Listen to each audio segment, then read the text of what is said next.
Good morning, good good morning, good morning, good morning. Very good morning, everyone. Harikesh, Mohsin, पवन, अन्वेश, शिव, सौरभ, राम राम भाई सभी को जय हिंद.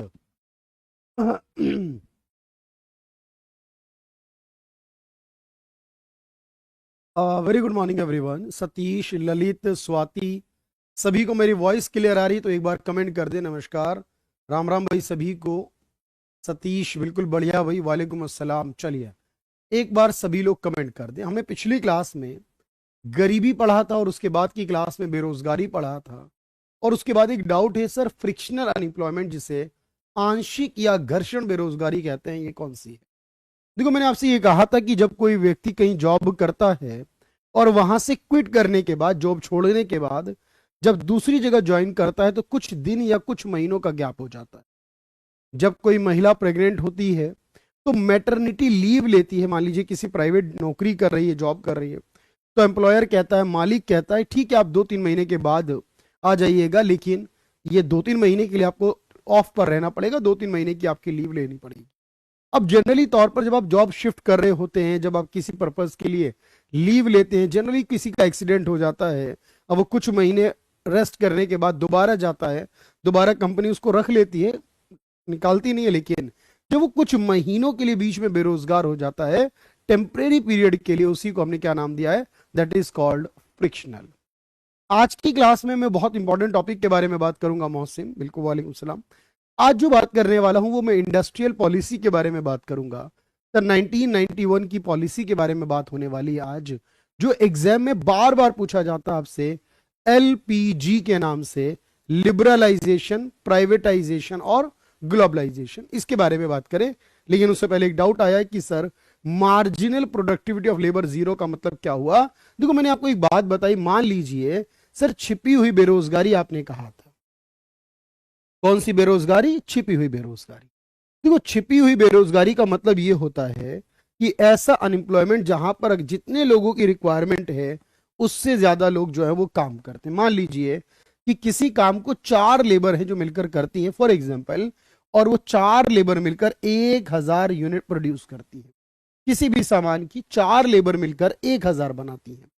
अब मैंने आपसे कहा कि 5 लेबर अगर मिल जाएं तो भी ये 5 लेबर मिलकर भी 1,000 ही यूनिट बनाती है. क्यों? क्योंकि सर आपने ये बोला था कि यहां पर जो 5वीं लेबर अगर उसको हटा भी दिया जाए तो उत्पादन में कोई कमी नहीं होगी. इसका मतलब ये है कि अगर हम यहाँ 4 बनाती है और फिर 5 बनाती हैं, जो 5वीं लेबर है, फिफ्थ, अब जो मैं कह रहा हूं वो समझना, 5वीं लेबर है सर, उसने कितना करा, उसके द्वारा प्रोडक्शन जो आएगा वो कितना होगा? वो जीरो प्रोडक्शन आएगा. क्यों? क्योंकि उसके द्वारा कोई प्रोडक्शन नहीं है. इसका मतलब ये हुआ कि जब कोई लेबर ऐसी है जो प्रोडक्शन ना करे, इसका मतलब वहां उसकी जरूरत नहीं है, इसका मतलब ये एक्स्ट्रा है. अगर इसको हटा भी दें तो कोई फर्क नहीं पड़ेगा प्रोडक्शन में. इसी को कहा गया है छिपा हुआ बेरोजगार. इसी को कहा गया है कि जो हिडन अनएम्प्लॉयमेंट कहा गया. सुष्मिता बिल्कुल क्लियर होगी बात. चलिए भाई, तो आज मैं आपको पढ़ाने वाला हूं. पहले मेरी बात समझिएगा ध्यान से, क्योंकि मैं हमेशा कहता हूं मैं लिखवाऊंगा 2-3 स्लाइड, ज्यादा नहीं लिखवाऊंगा, लेकिन समझ कर. एग्जाम के क्वेश्चन को समझना बड़ा इंपॉर्टेंट है, वो समझाऊंगा. और अभिषेक, अभी आपका डाउट भी लूंगा भाई, पहले समझते हैं. सर आज हम बात कर रहे हैं इंडस्ट्रियल पॉलिसीज के बारे में. वैसे देखो, कई सारी पॉलिसीज हैं जो इंडिया की आई हैं, लेकिन उसमें से जो इंपॉर्टेंट पॉलिसीज हैं हम उनकी बात करेंगे. इंडस्ट्रियल पॉलिसीज, जिनको हिंदी में आप औद्योगिक नीतियां कहेंगे. औद्योगिक नीतियां.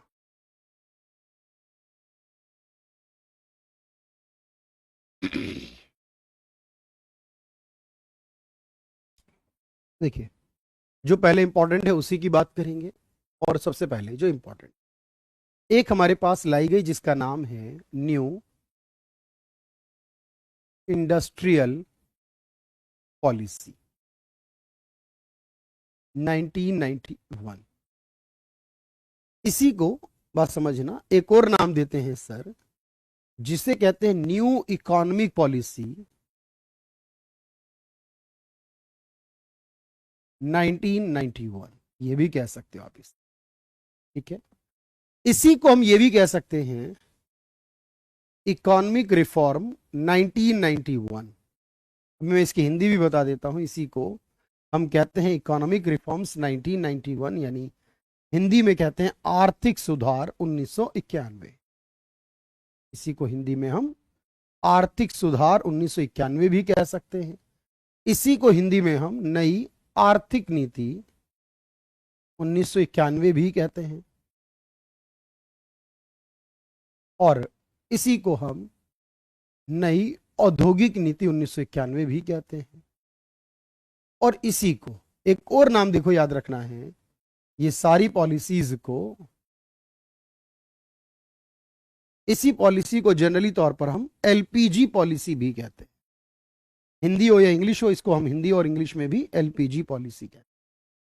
अब सवाल जो है, मेरी बात याद रखना सर, जो कर जी लॉरेंस, भाई देखो अभी सब आएगा, हॉरी अभी लॉरेंस कर या बाकी गिनी कोएफिशिएंट सब आएगा अपने टाइम पर, लेकिन उसके लिए वेट करना पड़ेगा ना, एक एक करके मैं बात करूंगा। देखो एक बात याद रखिएगा, जब हम इंडिया की इकोनॉमी को पढ़ते हैं जनरली, तो मैं आपको समझाऊं कि इंडियन इकोनॉमी को हम ओवरऑल, इंडियन हिस्ट्री को हम दो हिस्सों में डिवाइड करते हैं। जो इंडियन इकोनॉमी का एक फेज रहा है वो 47 से लेकर 91 तक रहा है या 90 तक रहा है, और दूसरा जो फेज इंडियन इकोनॉमी का है वो 91 से शुरू होकर चल रहा है। अगर आपको याद होगा, शायद दूसरी या तीसरी क्लास थी हमारे इस बैच की, और आपको याद होगा सर आपने बताया था कि उससे पहले तक हमारे देश में हर एक चीज सरकारी होती थी, लेकिन प्राइवेट जो है वो उसके बाद शुरू हुई है। यानी अगर आप देखें कि 91 से पहले के दौर में क्या था, ज्यादातर चीजें जो थी वो सरकारी थी, और 91 के बाद के दौर में क्या है, राउंड वैल्यू है कि ज्यादातर चीजें प्राइवेट हो चुकी हैं मोस्टली। अच्छा, 91 से पहले क्या था, हम दूसरे देशों के साथ फॉरेन ट्रेड रेयरली करते थे, बहुत कम करते थे, नहीं करते थे। यानी भारत जो है विदेशी व्यापार नहीं करता था, मैंने आपको बताया, इसीलिए भारत एक तरह का क्लोज इकोनॉमी था, याद है ना भाई। लेकिन 91 के बाद भारत ने करने लगा है सर, इसलिए भारत जो है वो एक प्रकार का ओपन इकोनॉमी है, ये कह सकते हैं। एक और बात मैं आपको बताऊं कि 91 से पहले जो भारत है, यहां किसी भी कारोबार को करने के लिए, देश के अंदर किसी भी कारोबार को करने के लिए हर काम के लिए लाइसेंस चलता था। इसको ही कहते हैं लाइसेंस राज था, यानी हर काम का लाइसेंस हुआ करता था। लेकिन आज के दौर में लाइसेंस राज खत्म कर दिया है, इसलिए हम कहते हैं कि अब लाइसेंस राज नहीं है। ये जो परिवर्तन आया ना 91 के बाद भारत के अंदर, अब आपको याद होना चाहिए कि इस समय देश के प्रधानमंत्री कौन थे, इस समय देश के वित्त मंत्री कौन थे, वो डेट क्या जिस दिन ये सारी पॉलिसीज अनाउंस की गई थी। और याद रखना, इसीलिए इस वर्ष को बहुत बहुत इंपॉर्टेंस हासिल है भारत की इकोनॉमी के अंदर। और ये मनमोहन सिंह की जो पॉलिसी जो 91 के बाद चेंज हुई, यानी भारत जो एक तरह से गरीब देश था, भारत जो पिछड़ा हुआ देश था, गरीब देश था एक्चुअल में, 91 के बाद ही भारत ने तरक्की की शुरुआत करी। और आज हम दुनिया की जो महाशक्तियां हैं, अमेरिका है, चाइना है, रशिया है, जर्मनी, इन सारे देशों के साथ, ब्रिटेन के साथ हमारी गिनती भी जो होती है वो महाशक्ति के रूप में। क्योंकि सर महाशक्ति जो बना है ना भारत, भारत की हर फील्ड में जो वैरायटी इंप्रूव हुई है। आप जानते हैं कि इंसान अगर उसके पास पैसा आ जाता है ना, अगर किसी इंसान के पास पैसा आ जाता है तो जनरली तौर पर उसकी सारी डायमेंशन जो है ना वो बढ़ने लगती हैं।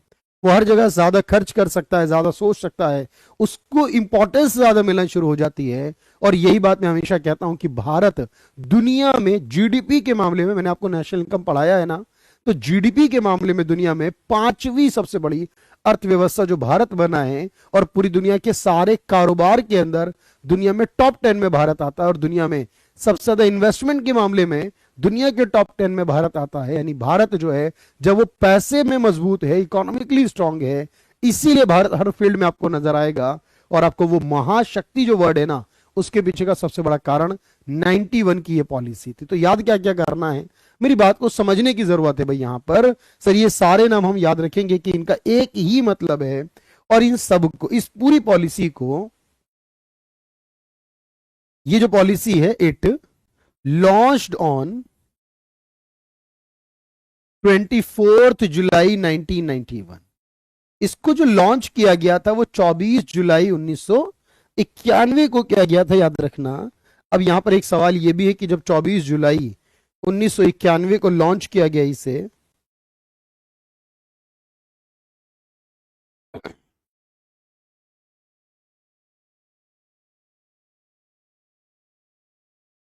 तो ये जो 24 जुलाई 1991 है, इसी दिन को कहा जाता है golden day of Indian economy. अगर ये पूछा जाए कि भारतीय अर्थव्यवस्था का golden day of Indian economy कौन सी है, तो याद रखेंगे golden day of Indian economy है 24 जुलाई 1991 में। पूरी बात बताऊंगा आपको, याद रहेगा सर यहां तक? चलो अच्छा, दूसरी बात, इस समय देश का पीएम कौन था? इस समय देश के प्रधानमंत्री कौन थे? तो उनका नाम था पीवी नरसिम्हा राव। पीवी नरसिम्हा राव के नाम से। और जो पीवी नरसिम्हा राव है, इनको क्या कहा जाएगा? इनको कहा जाएगा फादर ऑफ इकोनॉमिक रिफॉर्म्स। याद रखना भाई, ये सवाल दोनों याद रखेंगे। इंडिया इकोनॉमी का गोल्डन डे क्या है, और इंडिया के अंदर इकोनॉमिक रिफॉर्म्स जो हुए उसके फादर कौन है। फादर पूछेगा इकोनॉमिक रिफॉर्म्स के, तो आपको नरसिम्हा राव बताने हैं। जो उस समय के फाइनेंस मिनिस्टर थे मनमोहन सिंह, वो फादर नहीं है, याद रखना। वो कौन है सर? तो फाइनेंस मिनिस्टर थे डॉक्टर मनमोहन सिंह। तो उस समय के फाइनेंस मिनिस्टर जो थे वो डॉक्टर मनमोहन सिंह जी थे। और उनको क्या कहा जाता है? उनको कहा जाता फ्रंटियर ऑफ इंडियन डेवलपमेंट, भारतीय विकास का अग्रदूत। इंडिया में जो डेवलपमेंट लेकर आया है वो कौन लेकर आया है? वो किसकी पॉलिसीज लेकर आई हैं? तो आप कहोगे इसे हिंदी में कहते हैं, तो याद रखना है भारतीय विकास का अग्रदूत। तो ये जो आंसर बनेगा डॉक्टर मनमोहन सिंह के बारे में बनेगा। अगर पूछता आर्थिक सुधारों का जनक कौन था, तो पीवी नरसिम्हा राव थे। मेरी बात समझ पाए होगे आप? चलिए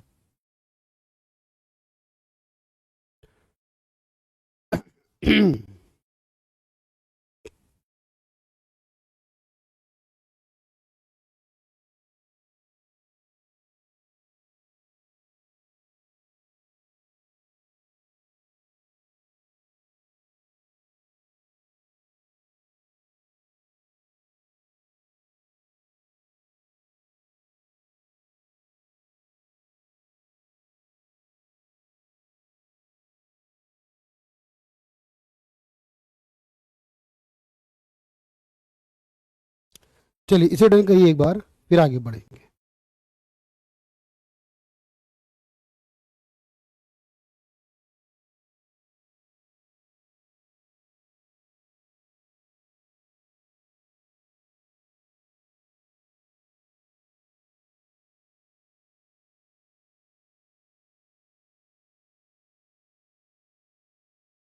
चलिए, तो 1991 फॉरेन ट्रेड के लिए, तो 91 को क्या कहते हैं सर?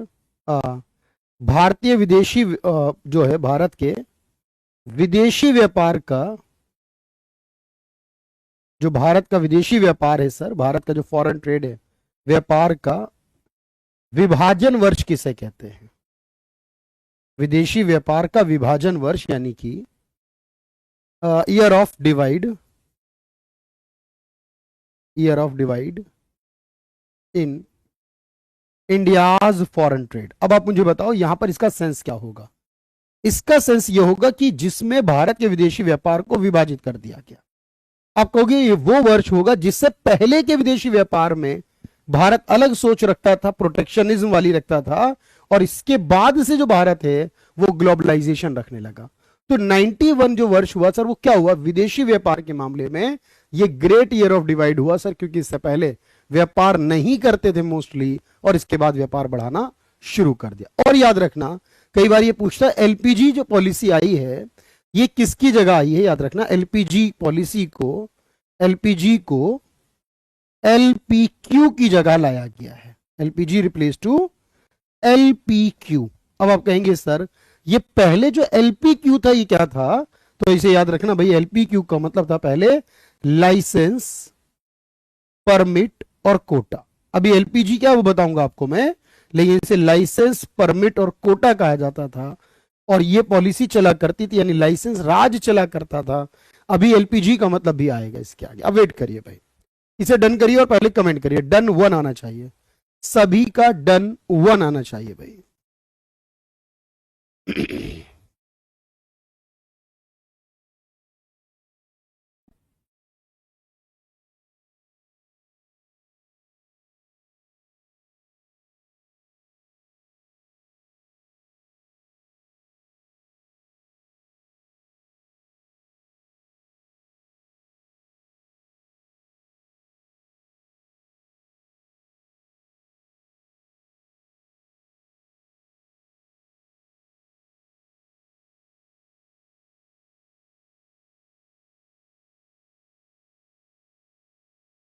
लाइसेंस और परमिट, देखो एक्चुअली लाइसेंस होता है किसी भी काम को शुरू करने के लिए, कोई भी लाइसेंस दिया जाता है तो आप इस काम को शुरू कर सकते हो।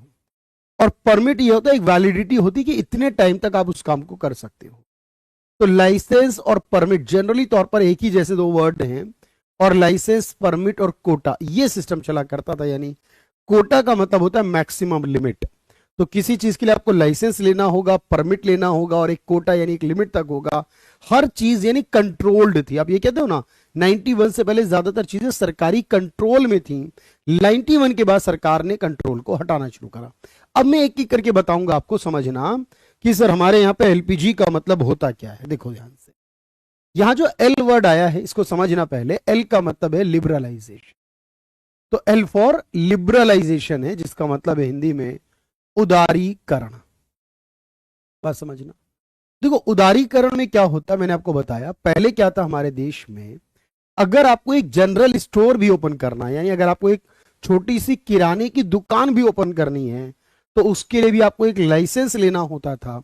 अब आपके पास पैसा भी है, जगह भी है, काम भी करना है, लाइसेंस नहीं है। लेकिन यानी पूरा सिस्टम जो लाइसेंस पर बेस्ड चलता था देश में, इस सिस्टम को मनमोहन सिंह जी ने आके कहा कि अगर हमें देश में कारोबार को इनहेंस करना है, कारोबारों को बढ़ाना है, तो कारोबार को बढ़ाने के लिए क्या जरूरी है अभी बताइए। तो आप कहेंगे सर कारोबार तभी बढ़ेगा ना जब व्यापार शुरू होंगे और लोगों को रोजगार मिलेगा। इसलिए यहां पर कहा गया कि विभिन्न अलग अलग जगहों से लाइसेंस सिस्टम जो है, लाइसेंस नीति जो है, लाइसेंस राज कहते हैं, लाइसेंस राज, लाइसेंस नीति, लाइसेंस प्रथा, कुछ भी कह लीजिए, की समाप्ति कर दी गई। यानी इसको हटा दिया गया कि अब कोई लाइसेंस नहीं चाहिए। किसी भी काम को करने का सिर्फ रजिस्ट्रेशन कराना होगा, और रजिस्ट्रेशन आसानी से हो जाता है, लेकिन 5 उद्योगों को छोड़कर।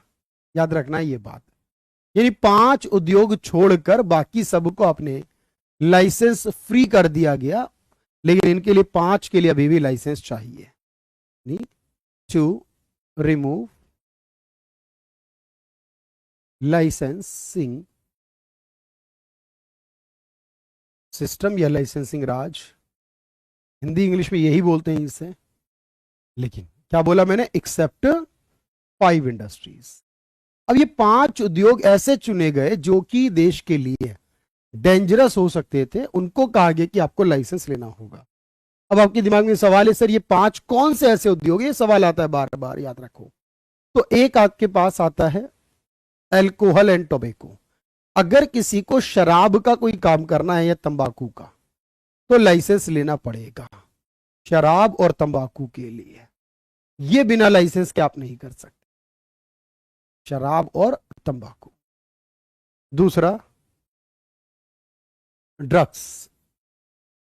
अब यहां ड्रग्स के कंफ्यूज मत होना, ड्रग्स तो अलाउड ही नहीं है लाइसेंस लेकर भी। वहां ड्रग्स का मतलब आप नशीले पदार्थ की बात करो, यहां ड्रग का मतलब जो दवाइयों से है। तो जो ड्रग है यानी दवाइयां हैं, आप इसका इस्तेमाल जो है वो जनरली तौर पर तभी कर पाओगे, दवाइयों को बनाना या बेचना, जब आपके पास लाइसेंस होगा। तीसरा है यहां पर डिफेंस इक्विपमेंट, बम बारूद पटाखे माचिस जो कुछ बन रहा है आपका, ये जो चीजें बन रही है डिफेंस इक्विपमेंट, रक्षा उपकरण कहते हैं जिन्हें, इसको भी। उसके अलावा एक इंडस्ट्रियल एक्सप्लोजिव, ये जो पेट्रोल पंप होते हैं, माचिस बनाने की फैक्ट्रियां हैं जहां गोला बारूद बन रहा है, इंडस्ट्रियल एक्सप्लोजिव यानी औद्योगिक विस्फोट।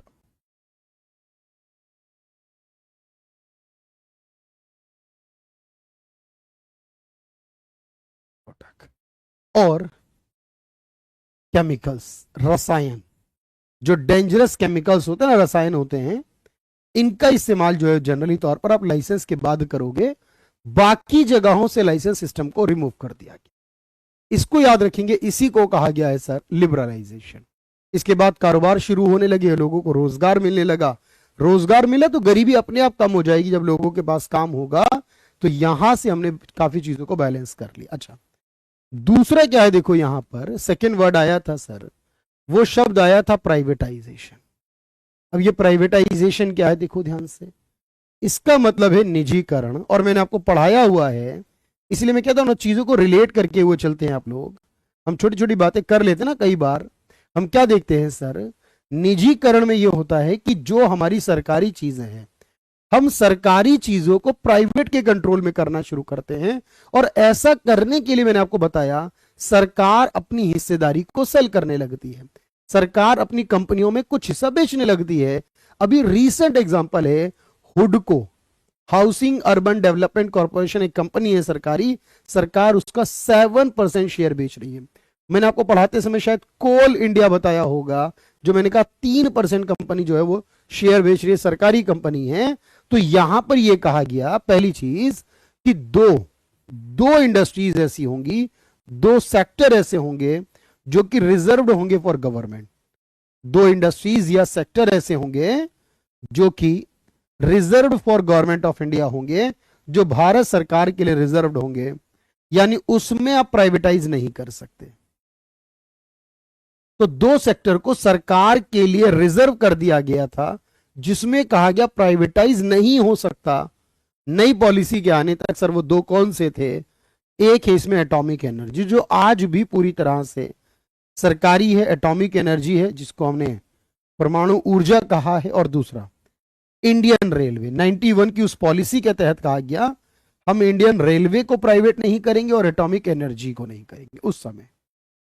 वैसे आज कर दिया गया रेलवे को, लेकिन तब कहा गया था। अच्छा, और दूसरी बात, बाकी सेक्टर जो हैं हम उसमें डिसइन्वेस्टमेंट यानी विनिवेश जो है उसकी अलाउ कर देंगे, डिसइन्वेस्टमेंट अलाउड कर दिया गया, विनिवेश की मंजूरी कर दी गई, दो सेक्टर को छोड़कर विनिवेश को मंजूरी।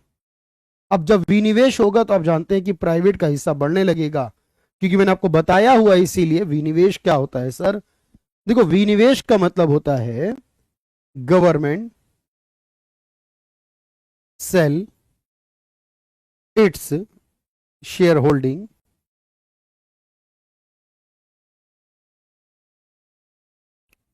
और एसेट। सरकार द्वारा, जब सरकार, कोई भी राज्य की सरकार, देश की सरकार, सरकार द्वारा अपनी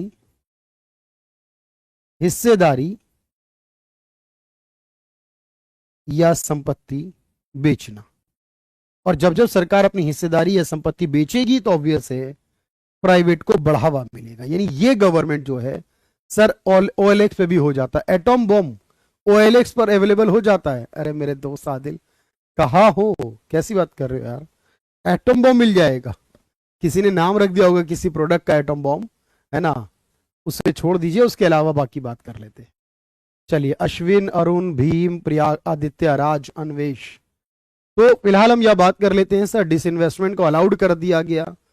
उसके अलावा दो सेक्टर ऐसे थे जिनको सरकार के लिए रिजर्व किया गया था, अब उसमें से एक ही बचा, बाकी को छोड़ दिया गया। अच्छा, इसको डन कर लीजिए, फिर आगे बढ़ता हूं मैं, फिर आगे बताता हूं मैं आगे क्या है इसके पीछे कारण। जल्दी से डन करेंगे भाई इससे, फिर आगे बढ़ेंगे। आज छोटा सा चैप्टर है हमारा, लगभग अगले 10-15 मिनट में कंप्लीट भी कर लेंगे।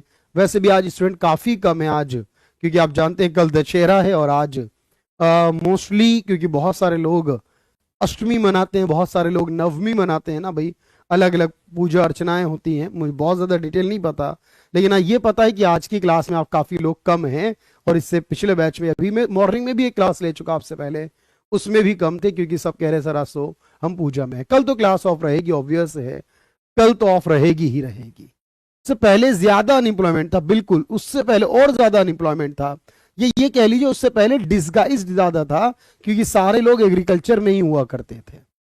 तो अब यहां पर देखेंगे तीसरी चीज क्या थी सर हमारी, उसे कहते हैं ग्लोबलाइजेशन। अब देखो, मैंने आपको ग्लोबलाइजेशन भी लिखवाता हुआ चलता हूं मैं साथ में, याद आ गया होगा सर, आपने जब ये पढ़ाया था ना ओपन और क्लोज इकोनॉमी, तब ये बात करते हैं वैश्वीकरण क्या होता है, क्योंकि जहां जहां ओपन इकोनॉमी है वो सारी वैश्वीकृत ही होंगी। और मैंने आपको बताया था कि दूसरे देशों के साथ व्यापार करना, फॉरेन ट्रेड अलाउड करना, पूरी दुनिया को एक सिंगल मार्केट की तरह कंसीडर करना, तो ये आप कहोगे to exchange goods, services with rest of world। यानी जब दुनिया के अन्य देशों के साथ आप एक्सचेंज करना शुरू कर देते हैं पूरी तरह। अभी रेलवे पूरी तरह प्राइवेट नहीं हुई, लेकिन अब 100% गवर्नमेंट नहीं रही। मैंने कहा प्राइवेट अलाउड कर दिया गया उसमें, यानी जो फुल 100% गवर्नमेंट के वो एक ही है बस। सतीश वेट कर लेते हैं 1 मिनट। तो आपने कहा दूसरे देशों से एक्सचेंज करना इसमें आ सकता है, यानी मैंने ये कहा पूरी दुनिया को, क्योंकि एग्जाम में देखो कोई भी बात आ सकती है, कोई रटकर नहीं जाना आपको, मैं फिर कह रहा हूं समझना पड़ेगा। तो आप कहोगे इसको हम ये कह सकते हैं sir, to allowed foreign investment, जहां पर आप विदेशी निवेश को अलाउड कर देते हो कि एक कंट्री दूसरी कंट्री के अंदर विदेशों से निवेश कर सकती है, विदेशी निवेश की अनुमति है। ग्लोबलाइज के अंदर हमेशा विश्व के बारे में बात होगी, वर्ल्ड के बारे में बात होगी। और मैंने कहा कि इसका ये से मतलब ये हुआ कि जनरली तौर पर हम वर्ल्ड को क्या करते हैं, अपनी इकोनॉमी को, इन डोमेस्टिक इकोनॉमी को वर्ल्ड इकोनॉमी के साथ कनेक्ट कर लेते हैं। यानी to integrating domestic economy with world economy, अपने देश की इकोनॉमी जो है, अपनी अर्थव्यवस्था जो है, उसको विश्व की अर्थव्यवस्था से जोड़ना। तो बात वही है सर, कुछ भी आ जाए हम बात समझ लेंगे और समझकर हम उसका आंसर कर सकते हैं भाई। यानी हिंदी में आप इसे क्या कहोगे, घरेलू अर्थव्यवस्था को विश्व की अर्थव्यवस्थाओं से जोड़ना। घरेलू अर्थव्यवस्था को विश्व अर्थव्यवस्था से जोड़ना, कनेक्ट करना, इंटीग्रेट करना, अर्थव्यवस्था से जोड़ना, विदेशी निवेश की अनुमति देना, दूसरे देशों से चीजों का एक्सचेंज करना, गुड्स और सर्विस का, पूरी दुनिया को एक सिंगल मार्केट कन्वर्ट कर लेना, इसे कहते हैं ग्लोबलाइजेशन। अब सवाल यह कि हमने 3 काम किए सर, लेकिन जो इंपॉर्टेंट बात है वो ये है कि इन तीनों काम को करने के पीछे वजह क्या थी, रीजन क्या थे, कॉजेज क्या थे, कारण क्या थे। कॉजेज यानी रीजन क्या थे ऑफ इकोनॉमिक रिफॉर्म, भारत को क्यों करना पड़ा ऐसा, ये समझने वाली बात है। इंडिया को ये सुधार जो थे, आर्थिक सुधार क्यों करने पड़े 91 के अंदर, आर्थिक सुधारों के क्या कारण थे। कोई तो मजबूरी होगी ना, देश 1947 से लेकर 90 तक जो चल रहा था उसको आगे क्यों नहीं बढ़ाया, आर्थिक सुधार, ये सबसे इंपॉर्टेंट होंगे सुधारों के मुख्य कारण। देखो एक्चुअली सबसे बड़े कारणों में एक बात आती है कि हमारा जो देश था, ध्यान रखना सर, यहां पर एक चीज ये आती है कि दुनिया के कई देशों में लड़ाइयां हो रही थी। अगर आपने ध्यान से पढ़ा होगा सर, ये वो टाइम है 91 और उससे पहले ही प्रॉब्लम रही होगी 89, 88, 1990, जिस समय यूएसएसआर टूट रहा था पूरी दुनिया के अंदर। बहुत बड़ी बात थी सर, जो दुनिया थी, आर्थिक तंगी आ गई थी देश में हमारी। लेकिन उससे भी बड़ी बात यह थी कि दुनिया के कई देशों के अंदर वॉर चल रहा था, जिसे हमने गल्फ या अरब वॉर कहते हैं, या अरब कंट्रीज जो हैं उनमें वॉर चल रहा था, गल्फ या अरब वॉर कहते हैं, यानी खाड़ी संकट या खाड़ी युद्ध कहते हैं, खाड़ी संकट या खाड़ी युद्ध कहते हैं। जैसे अभी वॉर चल रहा है ना सर, इजराइल और पैलेस्टाइन के मिड में, ऐसे ही मैं आपको बताऊं, देखो 1980 से लेकर 88 तक लगभग 8 साल जो है ना, वो ईरान और इराक में लड़ाई चली, 8 साल लगभग। उसके बाद इराक और कुवैत में लड़ाई चली है, आपको याद होगा, जिस पर एयरलिफ्ट मूवी बनी है, जिसको ऑपरेशन एयरलिफ्ट किया गया था और वहां से नागरिकों को लाया गया था। अब आप कहेंगे सर इससे हमारे देश का क्या लेना देना है, क्योंकि हमारे देश की हर चीज जो है ऑब्वियस है वो मूव करती है। अब सामान है, सब्जियां हैं, फल है, सब कुछ एक जगह से दूसरी जगह जाता बिकता है वहां पर, और हर काम को करने के लिए आपको पेट्रोल डीजल इस्तेमाल करना पड़ेगा अपनी व्हीकल को लाने के लिए। और जब जब अरब देशों में लड़ाई होती, पूरी दुनिया में तेल महंगा हो जाता है, और इस कारण से, इन देशों की वजह से भारत जो है वो बहुत महंगा पड़ रहा था तेल खरीदना, क्योंकि हम विदेश से लेकर आते हैं। तो एक तो अरब देश थे, इन्होंने बड़ा परेशान किया हुआ था, ये लड़ खुद रहे थे लेकिन नुकसान हमारा हो रहा था। दूसरी बात, हमारा जो विदेशों से लेन देन है, व्यापार है, उसके लिए जो विदेशी भंडार, जो हम पैसा देते लेते डॉलर वगैरह, वो बिल्कुल मिनिमम हो गया था, बहुत कम हो गया था। Low foreign reserve of India, India का विदेशी भंडार लगभग खत्म ही हो गया था, जैसे अभी श्रीलंका का है। भारत का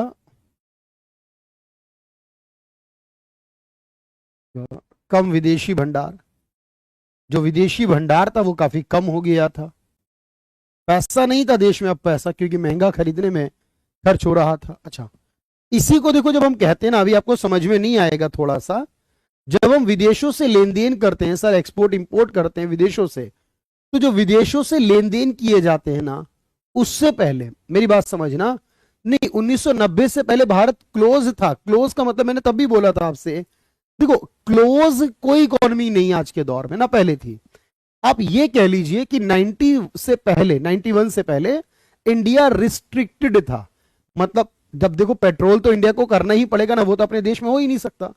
मतलब हम ये कहते हैं कि जो भी चीजें की जाती थी ना, वो गवर्नमेंट कंट्रोल में की जाती थी 91 से पहले, और 91 के बाद वो विदाउट कंट्रोल हो गई। ये बड़ा इंपैक्ट है। तो 90 से पहले ऐसा नहीं था कि हम डील नहीं करते थे, हम गेहूं भी लेते थे, चावल भी खरीदते थे, बहुत सारी चीजों को हम लेन देन करते थे, लेकिन वो सब कुछ गवर्नमेंट कंट्रोल में होता था। तो इंपॉर्टेंट है कंट्रोल का चेंज होना। अभी आपको समझ नहीं आएगा, लेकिन इसे कहते हैं बीओपी, यानी बैलेंस ऑफ पेमेंट क्राइसिस। ये मैं टॉपिक लेकर आऊंगा कि सर जब हम विदेशों से लेन देन करते हैं उसको बोलते हैं बैलेंस ऑफ पेमेंट, और इसीलिए कहते हैं कि बीओपी क्राइसिस आ गया था, भुगतान शेष संकट आ गया था, भारत का रिजर्व खत्म हो गया था, और इसी को कहते हैं भुगतान शेष संकट आ गया था। और हमारे देश की हर एक चीज सरकार चलाती थी, सरकारी डिपार्टमेंट नुकसान में हो रहे थे लगातार, सरकार का घाटा बढ़ रहा था, और सरकार का घाटा इतना बढ़ गया अब सरकार के कंट्रोल में नहीं था, हाई फिस्कल डेफिसिट हो चुका था, हाई फिस्कल बर्डन, यानी सरकार के ऊपर, मैंने बताया सर फिस्कल बर्डन, मैंने आपको टॉपिक पढ़ाया था बजट, बजट में आपने पढ़ा फिस्कल शब्द सरकार के लिए यूज होता है, यानी अधिक राजकोषीय दबाव था सरकार के ऊपर, घाटा बढ़ने का दबाव जो है वो बढ़ता चला जा रहा था। अब जब ये सारे काम हो गए, इस कारण फिर सरकार ने चेंज लाना पड़ा, देश को चेंज लाना पड़ा। अब कई बार ये होता है ना, सबसे मुख्य कारण क्या बनता है सर, तो सबसे मुख्य कारण बनता है कि भारत का विदेशी भंडार लगभग खत्म हो गया था। इस कारण से अब भारत को कुछ ऐसा करना था, विदेशी भंडार वापस बढ़े, जितना कारोबार करेंगे भंडार बढ़ेगा। और इसीलिए भारत ने इन सारे कारणों के बाद जब इस पूरी पॉलिसी को अपनाया ना, तो फिर भारत ने जो तरक्की शुरू करी है ना, फिर पीछे मुड़कर नहीं देखा, और आज भारत दुनिया की महाशक्ति बना हुआ है।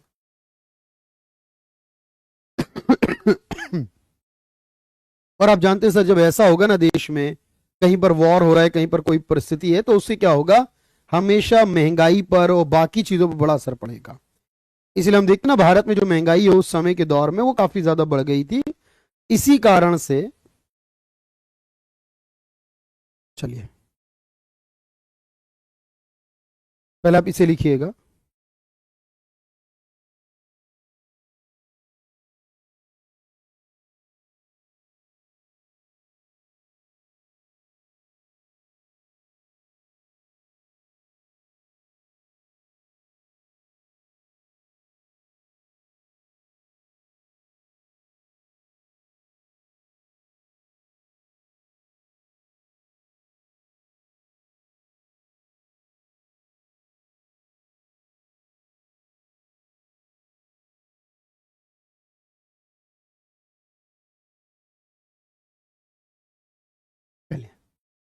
फोर्थ पॉइंट अभी समझ नहीं आएगा, मैंने पहले भी बोला सर, फाइनेंशियल इमरजेंसी इंप्लीमेंट भी तो किया था क्या, नहीं भाई, आज तक कभी नहीं किया हरकेश। देखो आज तक हमने कभी भी फाइनेंशियल इमरजेंसी नहीं लगाई है। प्रेजेंट टाइम में सुनने को मिलता है कि महंगाई बहुत ज्यादा है पहले के कंपैरिजन में। देखो हमेशा कंपैरिजन करोगे तो पुराने से तो महंगाई आएगा ना भाई, भाई पहले के मुकाबले पर जो उस समय की महंगाई थी वो उस समय सबसे ज्यादा थी। देखो आप हमेशा बात समझो कि सर जब आप कोई चीज पढ़ रहे हो ना उसको उसी समय के साथ जोड़ो। और उस समय जो हाई इन्फ्लेशन रेट्स थे भारत में, महंगाई की दर काफी ज्यादा हो चुकी थी। क्योंकि आप कहोगे ना सर जब पेट्रोल के रेट बढ़ेंगे तो हर चीज के रेट बढ़ेंगे, अपने आप याद रखना। जब पेट्रोल के रेट बढ़ेंगे तो हर चीज के रेट बढ़ेंगे, तो अधिक महंगाई दर या मुद्रास्फीति दर भी थी, ये भी आप याद कर सकते हो। गरीबी बढ़ रही थी और बेरोजगारी भी थी काफी ज्यादा, क्योंकि बेरोजगारी खत्म हो ही नहीं रही देश में। अब इन सारे कारणों के कारण सर एटॉमिक एनर्जी का प्राइवेटाइजेशन हो जाता तो बॉम्ब वगैरह इजीली, हाँ बिल्कुल ये समस्या हो जाती। तो ग्लोबलाइजेशन का मतलब मैंने आपको समझाया सत्यम, और समझ नहीं आया आपको, क्यों नहीं आया लकी? मैं आपको बिल्कुल नहीं समझाऊंगा किसी को भी अब। जिन लोगों ने मेरी पहली क्लास से लेकर अब तक की क्लास देखी और उसको फिर भी ग्लोबलाइजेशन समझ नहीं आया, तो इसका मतलब उसने कहीं तो गलती करी है मेरे दोस्त। क्योंकि ये टॉपिक मैंने पढ़ाया है टाइप्स ऑफ इकोनॉमी के समय, और आपको बताया है कि मैंने इसका मतलब ये होता है कि विश्व के अन्य देशों के साथ, शेष विश्व कहते हैं, अन्य देश कहते हैं विश्व के अन्य देशों से। अब तो मुझे दोबारा लिखवाना भी नहीं चाहिए था, मैं पहले ही लिखवा चुका हूं। विश्व के अन्य देशों से वस्तु, सेवा, तकनीक, पूंजी, बहुत चीजें बताई हैं मैंने, वस्तु और सेवाओं का लेन देन करना। भाई जैसे अभी हम कर रहे हैं ना, दूसरे देशों के साथ हर चीज का लेन देन करते हैं, तो दूसरे देशों के साथ लेन देन करना, या फिर कह सकते हो विदेशी निवेश यानी विदेशी पैसे को भारत में आने देना, या भारतीय पैसे को विदेश जाने देना, विदेशी निवेश की अनुमति दे देना, उसको अलाउड कर देना, ये सारा होता है। इजीली समझ में आना चाहिए। लकी अब आया समझ में? पॉइंट 2 भी मैंने आपको समझाया कि सर विदेशी निवेश को भी अलाउड कर दिया, विदेशों से लेन देन करना भी हो गया, विदेश अपने इकोनॉमी को वर्ल्ड से जोड़ भी दिया। अरब देशों में संकट था और भारत का पैसा, भाई जब महंगा सामान खरीदोगे तो भारत को ज्यादा पे करना पड़ेगा। भारत का सारा भंडार खत्म हो गया था, भारत का सारा भंडार जो है लगभग लगभग खत्म था। यह कहा जाता है उस समय भारत का भंडार मात्र 10 से 15 दिन का बचा था। भारत का विदेशी पैसा जो आज के समय लगभग 18-20 महीने पहुंच गया। यानी भारत अगर देश में कोई संकट आ जाता 10-15 दिन ही भारत संभाल पाता, बस उस समय इतना कम हो गया था भारत का पैसा। ये सब पढ़ाऊंगा मैं आपको सर, ये विदेशी भंडार में क्या होता है, ये कैसे करते हैं कि $1 80 रुपए के बराबर होगा, ये कैसे तय करते हैं कि करेंसी वैल्यू गिरानी चाहिए या बढ़ानी चाहिए, सब कुछ पढ़ाऊंगा मेरे दोस्त। इंतजार करना पड़ेगा, एक दिन सब कुछ नहीं हो सकता। ये पूरा चैप्टर का नाम है विदेशी व्यापार। आज तो मैंने सिर्फ ये बताया विदेशी व्यापार ग्लोबलाइज होगा तो व्यापार होगा। अब विदेशी व्यापार में क्या क्या होगा ये मैं अगले लेक्चर में पढ़ाऊंगा। अगले लेक्चर में विदेशी व्यापार पढ़ाऊंगा आपको मैं, ठीक है? इसको भी डन करिए जल्दी से और फिर आगे वाले को डन करिए। तो इतनी बातें आपको याद करनी थी। उसके अलावा एक दो सवाल हैं जो याद करने के लायक हैं, अलग से याद करना है। कई बार सवाल पूछ लेता है वैसे कि भारत में सबसे पहली विदेशी नीति, सॉरी भारत में सबसे पहली औद्योगिक नीति कौन से वर्ष में लाई गई थी और कौन लाया था? ये फैक्ट बात नोट करके याद रखना। 91 को ही एक्सप्लेन करना था, लेकिन इसे लिखने के बाद मैं आपको एक लाइन दे रहा हूं, बस नोट करके एक बात, दो बात और लिख लेना। फर्स्ट इंडस्ट्रियल पॉलिसी, जो पहली इंडस्ट्रियल पॉलिसी है, पहली औद्योगिक नीति, आप इसे हिंदी और इंग्लिश में लिख लेना। ये पूछ लेता पहली पॉलिसी कब आई थी, तो ये आई थी 6 अप्रैल 1948। उस समय के जो मंत्री थे भाई श्यामा प्रसाद मुखर्जी। इसको हिंदी और इंग्लिश में आप लिखोगे, पहली औद्योगिक नीति 6 अप्रैल 1948 को श्यामा प्रसाद मुखर्जी द्वारा लाई गई थी। स्वतंत्र भारत में ये पहली थी, याद रखना, फर्स्ट। अच्छा, इंडिया कैसी इकोनॉमी है? तो आप कहोगे सर इंडिया मिक्स्ड इकोनॉमी, ये चुना है ना हमने, लेकिन इंडिया मिक्स्ड होगा ये बात कब चुनी गई? इंडिया ने ऑफिशियली तौर पर, इंडिया ऑफिशियली डिक्लेयर, इंडिया ने आधिकारिकली officially declare mixed economy. Bharat आधिकारिक तौर पर मिश्रित अर्थव्यवस्था घोषित हुआ कब?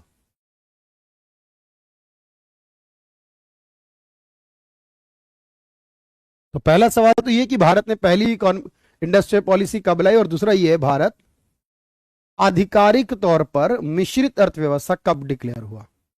आधिकारिक रूप से मिश्रित अर्थव्यवस्था।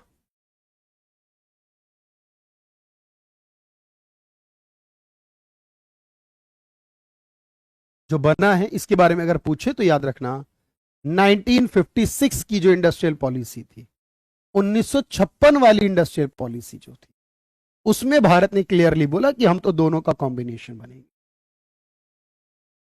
और एक आखिरी बात ये अलग से नोट कर लीजिएगा इसी में चैप्टर में यानी आगे करके, और India focus on small and cottage industry. जो छोटे उद्योग होते हैं गांव में जो होते हैं ना, कुटीर कहते हैं उन्हें, जो छोटे और कुटीर उद्योग होते हैं उन पर फोकस करना भारत ने कब शुरू करा? भारत ने मतलब कौन सी पॉलिसी में कहा गया भारत ने लघु व कुटीर उद्योगों पर जो अपना ध्यान केंद्रित करा, उद्योगों पर जो ध्यान केंद्रित किया कि हमें इनको आगे बढ़ाना है, और कुटीर उद्योग भारत की जान है, भारत में गांव का डेवलपमेंट है। सर आईबी के लिए सर जी इब का लिए पता नहीं क्या कह रहे हैं आप, बिल्कुल समझ नहीं आ रहा। अंकुश नमस्कार भाई, नमस्कार, समझ में आ रहा है। इब का आईबी के लिए भी है ना? अच्छा आईबी के लिए भी है ना, शायद ये कह रहे हो। आईबी यानी इंटेलिजेंस ब्यूरो, कुछ कहना चाह रहे हो आप शायद, पता नहीं क्या पूछ रहे हो आप। फिलहाल आप दोबारा से पूछे तो ज्यादा बेहतर होगा।